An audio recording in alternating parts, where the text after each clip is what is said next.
Hello बच्चा party, कैसे हो सभी। उम्मीद है आप सभी अच्छे होंगे। बच्चों, ये हमारा सेवन्थ चैप्टर है। हमारे चैप्टर का जो नाम है तृतीयक और चतुर्थ क्रियाकलाप है। ये हमने थोड़ी सी वीडियो इसकी पहले बनाई थी, जिसमें हमने थोड़ा सा चैप्टर अपना रीड किया था, लेकिन उसी से ही रिलेट करते हुए इसको मोटा मोटा एक बार देख लेंगे कि इसमें कौन कौन सी बातें हमने पढ़ी थी, और फिर आगे बढ़ते हैं। तो यहाँ देखो, जो हमने देखा था कि हमें ये किससे संबंधित है, सेवा क्षेत्र से जुड़ा हुआ है। जो तृतीयक, चतुर्थक और पंचम है, ये सारी क्या हैं, सेवाएं देने वाले कार्य हैं। तो इसमें जैसे डॉक्टर है, डॉक्टर हमें क्या करता है, अपनी सेवा देता है और उसके बदले में हम उसको पेमेंट देते हैं। टीचर है, आप स्कूल में पढ़ने जाते हो, टीचर को क्या मिलती है, सैलरी मिलती है। वकील के पास जाते हो, वो हमारे लिए कानून की, जैसे हमें कोई केस वगैरह लड़ना है या कोई सलाह लेनी है, कानूनी सलाह, तो उसके लिए वकील की ज़रूरत पड़ती है। उसके बदले भी हमें क्या करना पड़ता है, उसको पेमेंट करनी पड़ती है। और जो इसमें बहुत सारी सेवाएं हैं, ये क्या होती हैं, विशेष प्रकार की सेवाएं होती हैं। विशेष प्रकार की सेवाएं हैं, इनके बदले हमें क्या करना पड़ता है, पैसे पे करने पड़ते हैं। जैसे हेल्थ से रिलेटेड है, शिक्षा से है, कानून से है, शासन कैसे किया जाता है, मनोरंजन है, ये सारे क्या हैं, सारी सेवाएं हैं। उसके बाद इसमें बताया गया था कि जो लोग इसमें लगे हुए हैं सबसे ज़्यादा प्राथमिक क्षेत्र में, उसके बाद तृतीयक क्षेत्र में, द्वितीयक में बहुत कम लोग कार्यरत हैं। उसके बाद देखते हैं जो तृतीय क्रियाकलाप थे, इसके प्रकार बताए गए थे, कितने प्रकार का होता है। इसमें फुटकर व्यापार है और थोक व्यापार है, और उसमें भी हमें आगे देखना है जो केंद्र हैं यहाँ पर, जैसे वाणिज्य और व्यापार और वाणिज्य के बारे में बताया गया। व्यापार का मतलब दो लोगों के बीच में होता है, एक अपनी चीज़ को बेचता है, दूसरा खरीदता है। तो इसमें क्या होता है, क्रय विक्रय होता है। उत्पादित मदों में जो तैयार चीज़ें होती हैं, उनके बीच में क्रय विक्रय होता है, बेची जाती हैं और खरीदी जाती हैं। व्यापारिक केंद्र कि कैसे कोई क्षेत्र व्यापार का केंद्र बन जाता है, चीज़ों को प्रोवाइड करवाता है दूसरे लोगों को। उसके बाद है ग्रामीण विपणन केंद्र। ग्रामीण विपणन केंद्र में क्या बताया था कि जो हमारे ग्रामीण क्षेत्र हैं, ये अर्ध नगरीय केंद्र होते हैं, मतलब नगरों की भांति नहीं होते। एक छोटी सी मंडी होती है जो आसपास के जो एरिया होता है उनका पोषण करते हैं, मतलब उनको चीज़ें प्रोवाइड करवाते हैं, चीज़ें उपलब्ध करवाते हैं। और ये स्वयं नगरीय केंद्र नहीं होते हैं, ग्रामीण लोगों की अधिक मांग वाली वस्तुओं और सेवाओं को उपलब्ध करवाने वाले महत्वपूर्ण केंद्र हैं। ये सिर्फ क्या हैं, छोटी सी मंडियाँ होती हैं जो डेली यूजेस का जो सामान होता है, गांव के लोगों को जो चाहिए, उन चीज़ों को यहाँ पर उपलब्ध करवाते हैं। उसके बाद है नगरीय बाजार केंद्र। नगरीय बाजार केंद्र होते हैं जहाँ पर इन चीज़ों के साथ साथ जो ये डेली बेसिस की जो चीज़ें मिलती हैं, इनके साथ साथ क्या करते हैं, विशेष प्रकार की भी वहाँ पर सुविधाएँ मिलती हैं। जैसे कोई विशेष डॉक्टर, जैसे दांतों का डॉक्टर है और चिकित्सक है, अलग अलग टाइप के, जैसे स्किन का कोई डॉक्टर है, दांतों का है, हड्डियों का है, तो ये अलग अलग सेवाएं हमें वहाँ पर मिल जाती हैं। तो नगर थोड़े से इनसे अलग हो जाते हैं। वहाँ पर जो चीज़ें, कई बार क्या होता है कि गाँव में कुछ चीज़ें हमें महंगी मिलती हैं क्योंकि उनकी डिमांड कम होती है, लेकिन शहरों में वही चीज़ें हमें सस्ती मिल जाती हैं। वो किसके कारण होती हैं, डिमांड के कारण। शहरों में उन चीज़ों की डिमांड ज़्यादा होती है। तो बस यही थोड़ा सा अंतर है इसमें। उसके बाद आगे देखते हैं, फुटकर व्यापार है। फुटकर व्यापार होता है जैसे हम किसी छोटे शॉप वाले से कोई अपनी ज़रूरत के सामान लेते हैं, वो फुटकर व्यापार हो जाता है। और जो फुटकर व्यापारी होते हैं वो किससे सारा सामान लेते हैं, थोक व्यापारी से सारा सामान लेते हैं, और थोक विक्रेता इनको उधार में भी सामान दे देते हैं। ये देखो यहाँ पर बताया गया कि फेरी, रेहड़ी, ट्रक, एक घर से दूसरे घर, डाक आदेश, दूरभाष, ये सारे क्या हैं, फुटकर हैं। उसके बाद नेक्स्ट है हमारा थोक व्यापार। थोक व्यापार में क्या है कि ये अनेक बिचौलिए, इसमें बिचौलिए होते हैं, सौदागर होते हैं, और पूर्ति घरों के द्वारा इसका काम होता है, फुटकर भंडारों द्वारा होता है। और बहुत बड़ी संख्या में जो फुटकर भंडार बिचौलिए स्रोतों से पूर्ति लेते हैं, मतलब इसमें बहुत लोग जिनको जानकारी होते हैं वो बिचौलिए हमें बताते हैं कि ये चीज़ वहाँ पर अच्छी मिलती है और अधिक मात्रा में हमें मिल सकती है, ताकि हम उसको अधिक मात्रा में परचेज़ कर सकें। और ये क्या करते हैं, फुटकर विक्रेता को अधिकतर विक्रेता क्या करते हैं, अपनी ही पूंजी पर कार्य का संचालन करने के लिए दे देते हैं, कि उधार पे सामान देते थे ताकि वो लोग अपना काम बढ़ा सकें। और जब उनका काम चल जाता है तो वो धीरे धीरे जो उन्होंने उधार में सामान लिया था उसकी पेमेंट कर देते हैं। तो यहाँ तक हमने कंप्लीट कर लिया था। उसके बाद हमारा नेक्स्ट जो टॉपिक है वो है परिवहन। परिवहन का मतलब भी आप लोगों को पता होगा, लेकिन हम अपनी किताब के अकॉर्डिंग जो बुक की लैंग्वेज है उसको देखते हुए चलते हैं। परिवहन क्या है? एक ऐसी सुविधा है जिसमें व्यक्ति, विनिर्मित माल जो तैयार माल है, कोई भी संपत्ति भौतिक रूप से मतलब फिजिकली रूप से एक स्थान से दूसरे स्थान पर लेकर जानी है। यदि हमें जैसे कोई अपना सामान है कहीं लेकर जाना है, व्यक्तियों को लेकर जाना है, बना बनाया कोई कोई तैयार चीज़ें हैं, उन चीज़ों को एक स्थान से दूसरे स्थान पर लेकर जाना क्या कहलाएगा? परिवहन कहलाएगा। यह मनुष्य की गतिशीलता की मूलभूत आवश्यकताओं की पूर्ति हेतु निर्मित एक संगठित उद्योग है। इसने क्या किया है कि जो मूलभूत आवश्यकताओं को पूरा करने के लिए इसका गठन किया गया है। आधुनिक समाज वस्तुओं के उत्पादन, जो आधुनिक समाज है वस्तुओं का उत्पादन करता है, वितरण करता है। वितरण करना मतलब फैलाना, बांटना और उपभोग में सहायता देने के लिए तीव्र और सक्षम परिवहन व्यवस्था चाहते हैं। जो आज का हमारा समाज है वो चाहता है कि चीज़ें, जो बनी हुई चीज़ें हैं वो जल्दी से हमारे तक पहुंच जाएं, या फिर जो चीज़ें हमने बनाई हैं वो दूसरे लोगों तक पहुंच जाएं। तो उसके लिए हमें किसकी ज़रूरत है? सक्षम परिवहन की ज़रूरत है। इस जटिल व्यवस्था की प्रत्येक अवस्था में परिवहन द्वारा पदार्थ का मूल्य अत्यधिक बढ़ गया है। और इसमें क्या हुआ है, क्योंकि एक सामान जो 50 रुपये में बनकर तैयार हुआ है वो एक स्थान से दूसरे स्थान पर लेकर जाने में उसमें जो परिवहन की लागत आती है वो भी इसमें इंक्लूड होती है। तो वो क्या हुआ है, जो पदार्थ का मूल्य है वो बढ़ जाता है, हमें टैक्स भी पे करना पड़ता है। उसके बाद आगे देखते हैं, परिवहन दूरी को किलोमीटर दूरी अथवा मार्ग लंबाई की वास्तविक दूरी, समय, दूरी और एक मार्ग पर यात्रा करने में लगने वाले समय तथा लागत अथवा मार्ग पर यात्रा के खर्च के रूप में मापा जा सकता है। इसका कहने का मतलब है कि हमने कितना किलोमीटर का एरिया पार किया है, वो होगी हमारी वास्तविक दूरी। समय कितना लगा है, समय की दूरी हो गई। लागत दूरी मतलब जो टोटल उसमें लागत लगी है वो हो गई। तो इसको हम खर्च के रूप में माप सकते हैं कि एक स्थान से दूसरे स्थान पर किसी चीज़ को लेकर जाने में हमें टोटल कितना उसका हमें मुनाफा हुआ है और कितनी उसमें लागत लगी है। तो इन दोनों चीज़ों को हम देख सकते हैं। परिवहन के साधन के चयन में समय तथा लागत के संदर्भ में एक निर्णायक कारक है। किसी भी परिवहन का जो चयन किया जाता है वो समय, हाँ उसमें समय सबसे महत्वपूर्ण होता है कि थोड़े से समय, ये सब लोग चाहते हैं कि थोड़े से समय में चीज़ें हमें जल्दी से उपलब्ध हो जाएं। उसमें जो लागत लगती है वो क्या करती है? एक निर्णायक कारक का काम करती है। मानचित्र पर समान समय में पहुंचने वाले स्थानों को मिलाने वाले समकाल रेखाएं खींची जाती हैं। मतलब एक समान समकाल का, सम मतलब समान और काल मतलब समय। तो एक समय में जो सामान पहुंचाने वाली रेखाएं होती हैं उनको क्या बोलते हैं? समकाल रेखाएं। इनको एक टाइम पीरियड की रेखाएं कहा जाता है। स्थानों को मिलाने वाली ये होती हैं। उसके बाद है परिवहन को प्रभावित करने वाले कारक। जो कारक हैं वो परिवहन को कैसे प्रभावित करते हैं उनमें देख लेते हैं। परिवहन की मांग, सबसे ज़्यादा क्या होता है? जो परिवहन की मांग होती है कि जनसंख्या के आकार से प्रभावित होती है। जनसंख्या का आकार जितना बड़ा होगा परिवहन की मांग उतनी ही अधिक होगी। यहाँ पर देखो इसका मतलब है कि जनसंख्या का जो आकार जितना बड़ा होगा उसकी डिमांड उतनी ही होगी, और डिमांड उतनी होगी तो उतनी ही ज़्यादा चीज़ें हमें क्या करानी है? उस जनसंख्या के लिए उपलब्ध करवानी है। तो इससे क्या होगी? परिवहन की मांग भी बढ़ जाती है। नगरों, कस्बों, गाँव, औद्योगिक केंद्र और कच्चे माल, उनके मध्य व्यापार के प्रारूप, उनके मध्य भूदृश्य की प्रकृति, जलवायु के प्रकार और मार्ग की लंबाई पर आने वाले व्यवधानों को व्यवधान जो रुकावटें होती हैं दूर करने के लिए उपलब्ध निधियों, मुद्रा पर मार्ग निर्भर करते हैं। तो यहाँ ये सारी चीज़ें किसके ऊपर निर्भर करती हैं? मुद्रा पर निर्भर करती हैं, पैसे पर निर्भर करती हैं कि जो आने वाली रुकावटें हैं, कच्चा माल है, हमें कैसे पहुँचाना, कितनी उस एरिया की लंबाई है और कितनी प्रॉब्लम्स हमारे रास्ते में आती हैं, ये सब किसके ऊपर डिपेंड करता है? सारा पैसे के ऊपर डिपेंड करता है। उसके बाद नेक्स्ट टॉपिक है हमारा संचार। ये हो गया हमारा संचार। संचार का मतलब होता है कम्युनिकेशन। जैसे हमें अपने विचार दूसरों तक पहुंचाने हैं, तो ये क्या है? भाषा का ही तो रूप है। मेरे मन के अंदर कोई विचार आए हैं, मैं अपने विचारों को तुम्हारे तक पहुंचा रही हूँ, तो ये क्या है? हमारा कम्युनिकेशन ही है। तो संचार सेवा में शब्दों, संदेशों, तथ्यों और विचारों का प्रेषण सम्मिलित होता है। जो संचार सेवाएं होती हैं उसमें क्या होता है? जो हमारे शब्द होते हैं, जो संदेश हम दूसरों को देना चाहते हैं, जो तथ्य होते हैं और जो विचार होते हैं, उनका प्रेषण सम्मिलित है। उनको कैसे दूसरों तक पहुंचाया जाता है, ये सारी चीज़ें इसमें सम्मिलित होती हैं। लेखन के आविष्कार ने संदेशों को संरक्षित किया।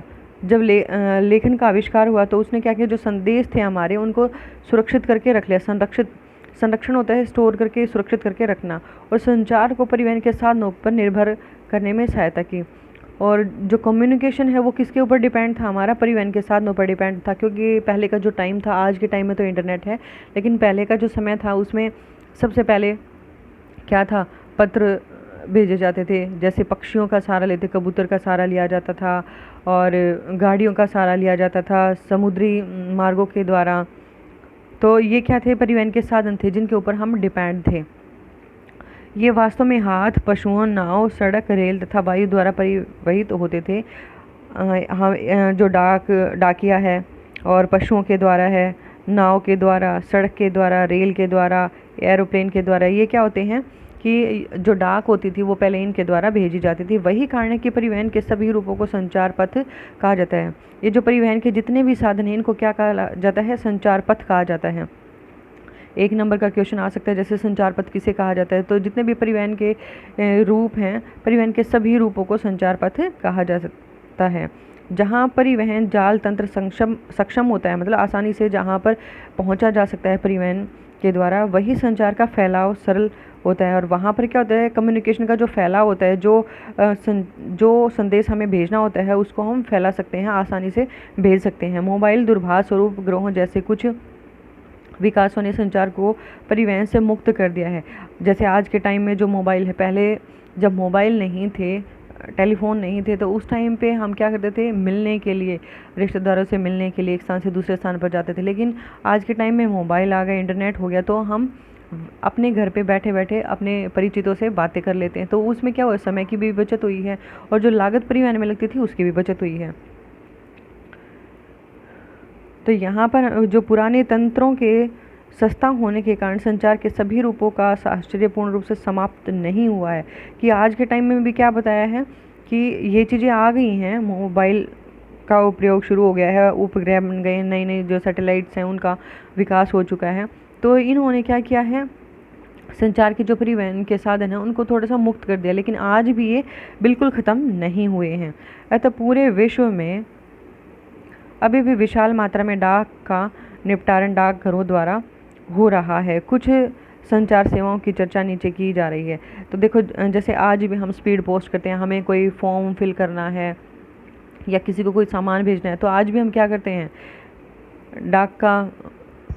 डाक की सेवा को लेते हैं। तो इसमें आज भी डाक के माध्यम से बहुत सारी क्या होते हैं, हमारे जो मैसेज हैं, सामान है, वो डाकघरों के द्वारा निपटाया जाता है।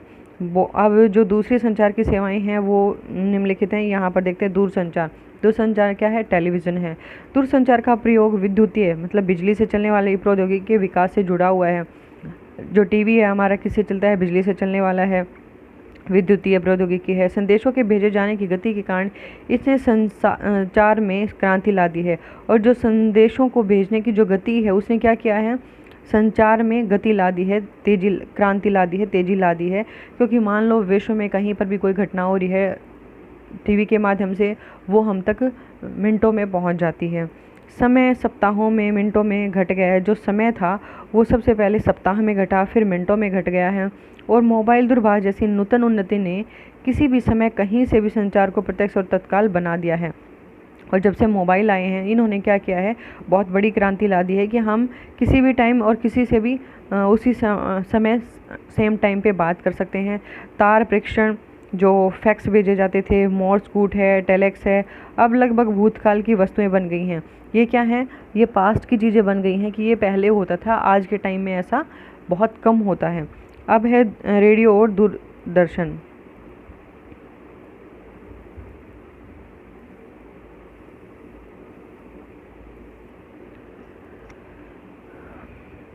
अब देखते हैं रेडियो और दूरदर्शन को।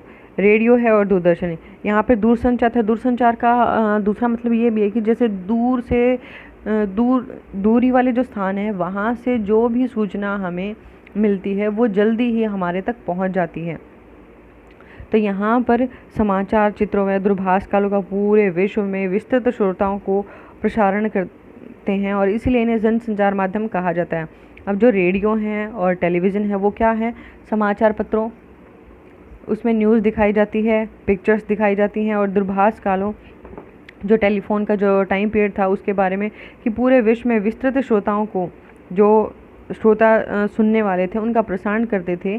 और इसीलिए इन्हें जनसंचार माध्यम, जनसंचार, जन मतलब लोगों का और संचार मतलब कम्युनिकेशन का माध्यम कहा जाता है, कि इनके माध्यम से लोग अपनी जैसे टेलीविज़न और रेडियो के माध्यम से लोग अपनी बातों को लोगों तक पहुंचाते थे।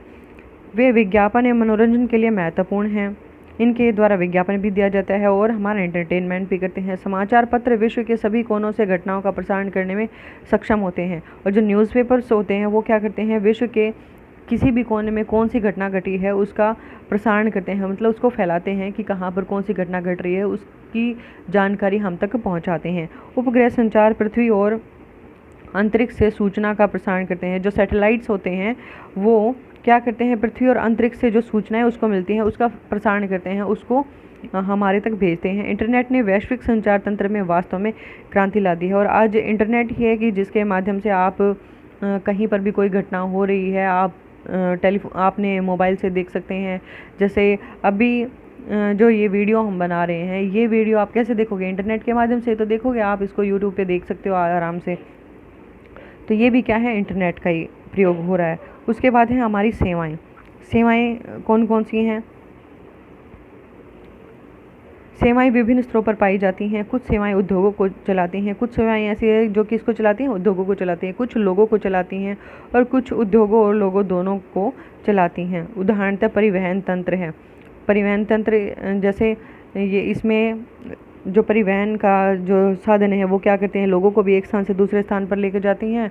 और जो उद्योग धंधे, जैसे हमने कोई भी काम शुरू कर रखा है तो हमारे काम को भी आसानी तक एक स्थान से दूसरे स्थान पर फैलाते हैं।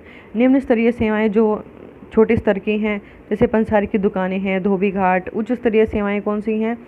लेखाकार, परामर्शदाता, काय चिकित्सक। काय मतलब शरीर का जो डॉक्टर होता है उसको शरीर को काया बोलते हैं, तो काय चिकित्सक जैसी अधिक विशिष्टीकृत सेवाओं की अपेक्षा अधिक सामान्य और विस्तृत होती हैं। ये क्या होती हैं, विशेष प्रकार की जो सेवाओं की बजाय क्या होती हैं, सामान्य होती हैं और विस्तृत मतलब फैली हुई होती हैं। सेवाएं भुगतान कर सकने वाले व्यक्तिगत उपभोक्ताओं को उपलब्ध होती हैं। और सेवाएं किसके लिए उपलब्ध हो सकती हैं, जो उनके लिए भुगतान कर सकते हैं। जैसे माली, धोबी, नाई मुख्य रूप से शारीरिक श्रम करते हैं। माली है, पेड़ पौधों की संभाल करता है। धोबी कपड़े धोता है। नाई है, हजामत करता है, बाल वगैरह काटता है। तो ये क्या है, हमारे शारीरिक श्रम है, ये शारीरिक श्रम करते हैं।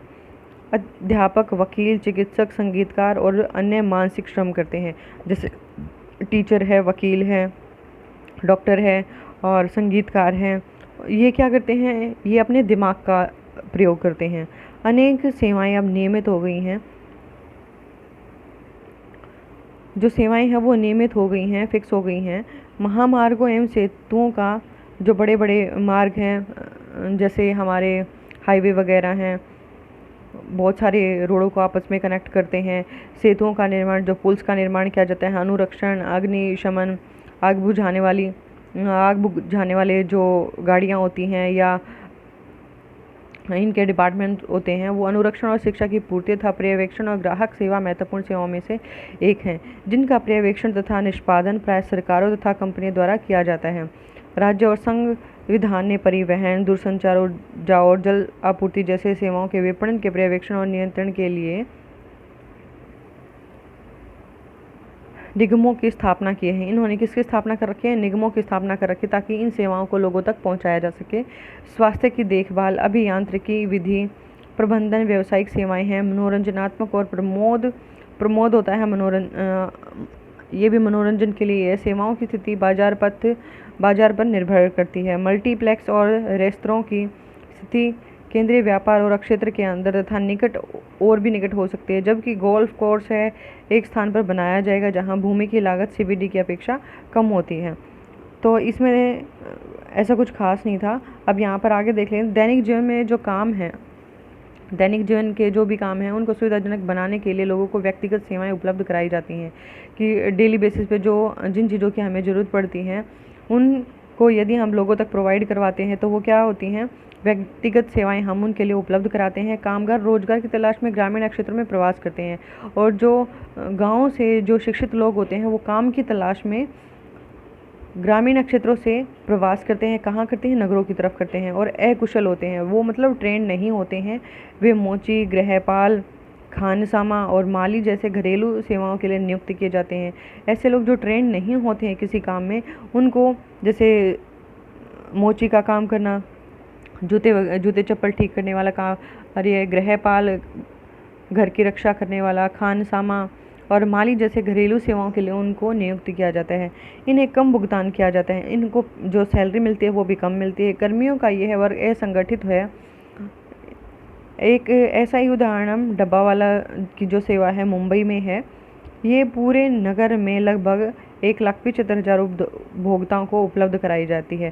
तो देखो, ये जो तस्वीर नीचे दी गई है इसमें दिखाया गया है, ये है डब्बा सर्विस।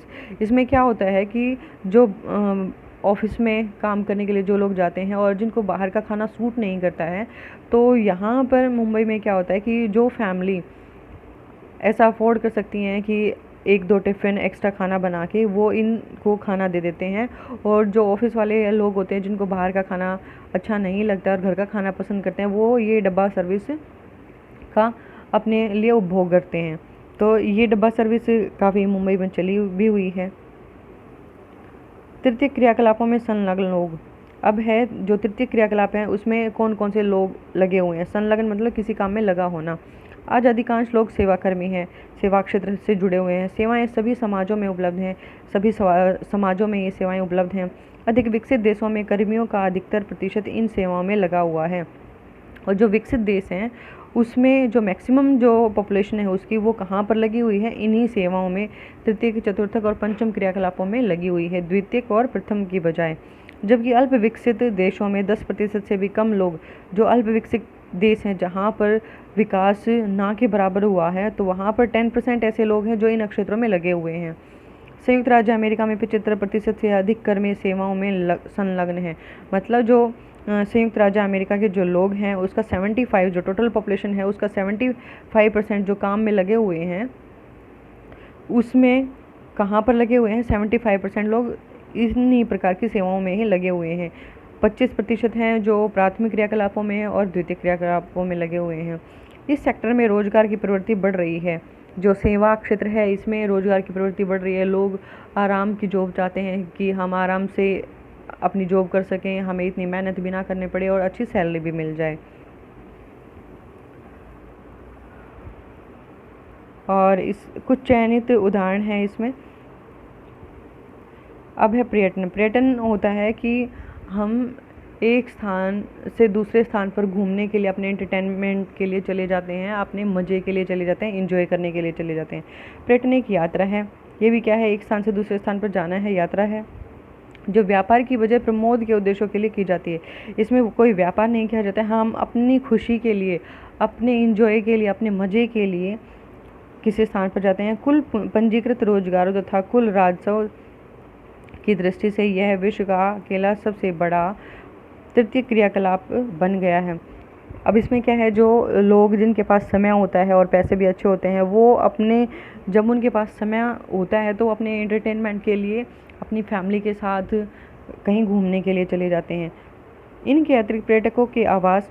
अब इस काम के अतिरिक्त क्या है, जो घूमने आने वाले हैं उनके लिए घर की सुविधा, रहने की सुविधा उपलब्ध होना, भोजन की सुविधा, परिवहन, एक स्थान से दूसरे स्थान पर घूमने जाने के लिए, मनोरंजन के लिए विशेष दुकानों जैसी सेवाएं उपलब्ध करवाने के लिए अनेक स्थानीय व्यक्तियों को नियुक्त किया जाता है। स्थानीय मतलब उस स्थान विशेष के जो लोग हैं उनको वहाँ पर लगाया जाता है। पर्यटन अवसंरचना उद्योगों, फुटकर व्यापार तथा शिल्प उद्योगों को पोषित करती है। और जो पर्यटन है वो अवसंरचना उद्योगों को, फुटकर उद्योगों को तथा शिल्प उद्योगों को, जो कारीगरी का काम करते हैं, इनको पोषित करती है, मतलब इनका पालन करती है, इनके लिए रोजगार उपलब्ध कराती है। कुछ प्रदेशों में पर्यटन ऋतुनिष्ठ होता है और कुछ क्षेत्र ऐसे होते हैं, जैसे यदि हम किसी गर्म एरिया में रह रहे हैं तो जब हमारे यहाँ पर गर्मी ज़्यादा होती है तो हम ये सोचते हैं कि क्यों ना हम किसी ऐसे क्षेत्र में चले जाएं जहाँ हमें थोड़ी गर्मी से राहत मिले और एंटरटेनमेंट हो जाएगा। तो वो ऐसे क्षेत्रों पर जाते हैं।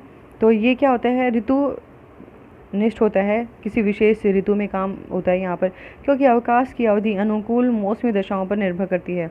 जो छुट्टियां होती हैं वो किसी विशेष मौसम की दशा पर ही निर्भर करती हैं, किंतु कई प्रदेश वर्ष पर्यंत पर्यटकों को आकर्षित करते हैं और कुछ क्षेत्र ऐसे होते हैं जो पूरा साल लोगों को अपनी तरफ आने के लिए आकर्षित करते हैं।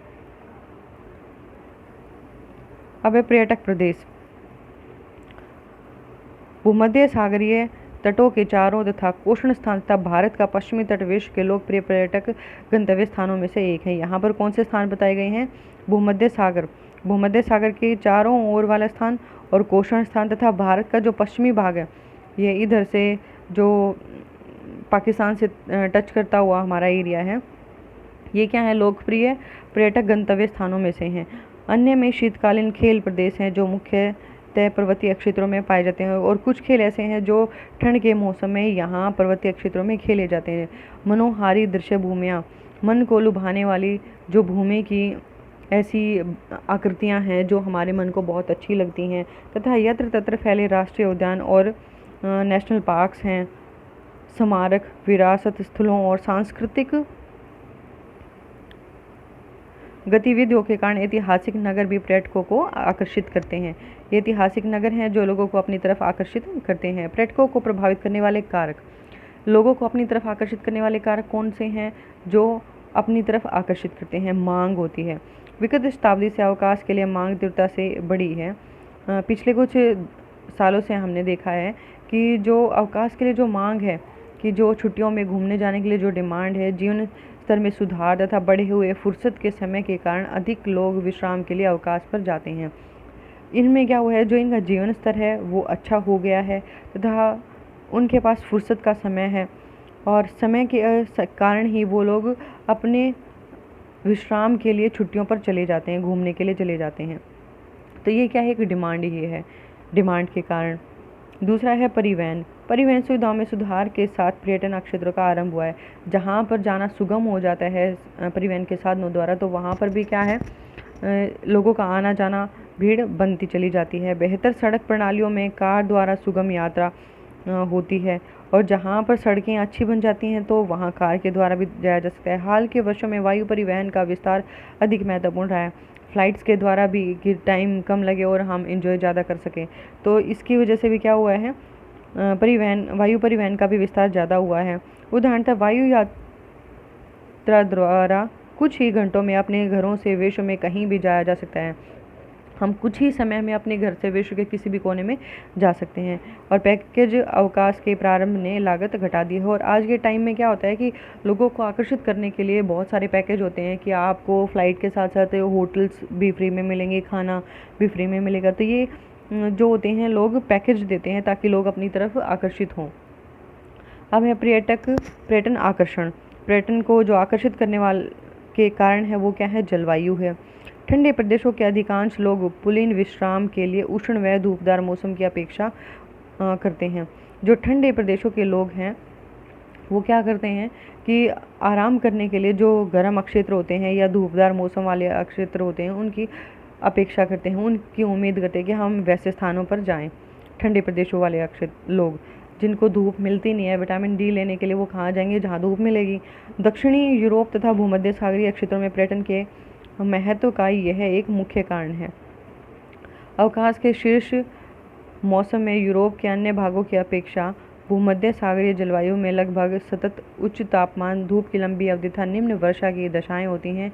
शीतकालीन अवकाश का आनंद लेने वाले लोगों की विशिष्ट जलवायु ज़रूरतें होती हैं, जैसे या तो अपनी गृह क्षेत्रों की तुलना में ऊंचे तापमान था स्कीइंग के लिए अनुकूल हिमावरण होता है जहाँ पर बर्फ़ गिरती है। उसके बाद है, इसका कहने का मतलब कि जो ठंडे प्रदेशों के लोग होते हैं वो गर्म क्षेत्रों में जाते हैं ताकि वो धूप ले सकें, धूप का एंजॉय कर सकें। उसके बाद भूदृश्य, भूमि का दृश्य कि हमें देखने में कैसा लगता है। कई लोग आकर्षित करने वाले पर्यावरण में अवकाश बिताना पसंद करते हैं। जो क्षेत्र ऐसे होते हैं लोगों को अपनी तरफ आकर्षित करते हैं, तो उन स्थानों पर जाने के लिए वो अपनी छुट्टियाँ बिताने के लिए सोचते हैं, उनको अच्छा भी लगता है। जिसका प्रायार्थ होता है कि जैसे पर्वत, यहाँ पर कौन कौन से क्षेत्र हैं? पर्वतों को देखना, झीलें, दर्शनीय समुद्री तट जिनको जो देखने के अच्छे किनारे हैं, मनुष्य द्वारा पूर्ण रूप से अपरिवर्तित भूदृश्य, और ऐसे क्षेत्र जिसको मनुष्य बिल्कुल ही, जिसमें कोई चेंजेस नहीं ला सकता है, पूर्ण रूप से अपरिवर्तित अपरिवर्तित, जिसमें कोई बदलाव नहीं लाया जा सकता, ऐसे भूदृश्य, तो वहाँ पर जाना लोग पसंद करते हैं। इतिहास एवं कला। अब इतिहास एवं कला में देखते हैं, किसी क्षेत्र के इतिहास और कला में संभावित आकर्षण होता है। लोग प्राचीन और सुंदर नगरों, पुरातत्वों के स्थान पर जाते हैं। लोग कहाँ जाते हैं? प्राचीन जो बहुत पुराने नगर हैं और सुंदर हैं देखने में, पुरातत्वों के स्थानों पर जाते हैं जहाँ पर पुरानी चीज़ें हमें मिलती हैं, और किलों, महलों और गिरजाघरों को देखकर आनंद उठाते हैं। जो बड़े बड़े किले होते हैं, महल होते हैं, गिरजाघर होते हैं, उनको देखकर वो अपना एंजॉयमेंट करते हैं। संस्कृति और अर्थव्यवस्था। मानव जाति और स्थानीय रीतियों की पसंद करने वालों की पर्यटन लुभाता है। जो मनुष्य जाति है, उसके बाद जो लोकल रीति रिवाज है किसी स्थान विशेष के, वो किसी क्षेत्र के लोगों को अपनी तरफ आकर्षित करते हैं। यदि कोई प्रदेश पर्यटकों की ज़रूरतों को सस्ते दामों में पूरा करता है, यदि कोई ऐसा क्षेत्र है जो बाहर से आने वाले लोगों की ज़रूरतों को, जो ज़रूरत की चीज़ें हैं उनको सस्ते दामों में पूरा करता है, तो वह अत्यंत लोकप्रिय हो जाता है। तो वो क्या होता है? बहुत फेमस हो जाता है। घरों में रुकना एक लाभदायक व्यापार बनकर उभरा है। गोवा में हेरिटेज होम्स, कर्नाटक में मेडिकेरे और कुर्ग, ये क्या है? गोवा में जो हेरिटेज होम्स, ये सारे क्या है? रहने की व्यवस्थाएं होती हैं जहाँ पर लोग, ये घर के जैसा वहाँ पर फील होता है कि घर के जैसे ही होता है। कर्नाटक में मेडिकेरे बोला जाता है और कुर्ग बोला जाता है इनको। अब है भारत में समुद्र पार रोगियों के लिए स्वास्थ्य सेवाएं। इसका मतलब है कि भारत में क्या होता है? समुद्र पार मतलब विश्व के दूसरे कोनों से लोग यहाँ पर भारत में आते हैं। किस लिए? अपना इलाज करवाने के लिए। रोगी मतलब जो बीमार व्यक्ति होते हैं, अपना इलाज करवाने के लिए। स्वास्थ्य सेवाएं, इलाज के लिए जो सेवाएं यहाँ पर भारत में उपलब्ध हैं उसके लिए। वो रीज़न क्यों है? क्योंकि आप यूएस वगैरह है, जैसे जो बड़े बड़े देश हैं, वहाँ पर जो इलाज के लिए पैसा लगता है वो बहुत अधिक लगता है, लेकिन भारत में वही इलाज सस्ते दामों पे हो जाता है, जिसके कारण से लोग यहाँ पर आने के लिए, यहाँ आने की सोचते हैं। 2005 में संयुक्त राज्य अमेरिका से उपचार के लिए 55,000 रोगी भारत आए। कितने कब आए? 2005 में। और कहाँ से? संयुक्त राज्य अमेरिका से आए, और अपनी बीमारी का इलाज करवाने के लिए, उपचार करवाने के लिए 55,000 लोग यहाँ पर आए। संयुक्त राज्य स्वास्थ्य सेवा तंत्र के अंतर्गत प्रतिवर्ष होने वाले लाखों शल्यकर्मों की तुलना में यह संख्या बहुत कम है। इसका कहने का मतलब है कि जो संयुक्त राज्य अमेरिका का जो सेवा तंत्र है, वहाँ पर जो फैसिलिटीज़ हैं उसमें लाखों की संख्या में जो शल्यकर्म है, जो यहाँ पर ऑपरेशंस वगैरह होते हैं, तो उसकी तुलना में यहाँ पर क्या है? जो पैसे लगते हैं, लागत लगती है, वो काफ़ी कम है। भारत विश्व में चिकित्सा पर्यटन में अग्रणी देश बनकर उभरा है। और भारत क्या है? विश्व के जो दूसरे देश हैं उनमें चिकित्सा पर्यटन में, मतलब बाहर से जो लोग इलाज करवाने के लिए यहाँ आते हैं, भारत उसमें सबसे आगे अग्रणी देश बना है। अग्रणी मतलब सबसे आगे का। महानगरों में अवस्थित विश्व स्तरीय अस्पताल संपूर्ण विश्व के रोगियों का उपचार करते हैं। ये विश्व के से जो लोग आते हैं सभी का उपचार करते हैं। भारत, थाईलैंड, सिंगापुर, मलेशिया जैसे विकासशील देशों को चिकित्सा पर्यटन से अनेक लाभ प्राप्त होते हैं। अब भारत के साथ साथ और दूसरे देश कौन से हैं जहाँ पर लोग अपना उपचार के लिए जाते हैं? थाईलैंड, सिंगापुर और मलेशिया। ये ऐसे विकासशील देश है। विकासशील का मतलब है कि हम अपने आप को अभी डेवलप कर रहे हैं, विकसित नहीं हुए, डेवलप्ड नहीं हो पाए हैं, डेवलपमेंट चल रही है अभी हमारी। चिकित्सा पर्यटन के अतिरिक्त चिकित्सा प्रशिक्षणों और आंकड़ों के निर्वाचन के लिए बाह्य स्रोतन मतलब बाहरी स्रोतों के प्रति भी झुकाव पाया जाता है। इसमें देखो, चिकित्सा के लिए जो पर्यटन किया जाता है, अपने उपचार के लिए जो यात्रा की जाती है, इसके अतिरिक्त चिकित्सा प्रशिक्षणों जो वहाँ पर, और जो आंकड़ों के निर्वाचन के जो बाह्य स्रोत हैं उनकी तरफ भी झुकाव है कि यहाँ पर बेटर फैसिलिटीज़ यहाँ पर लोगों को मिल रही हैं।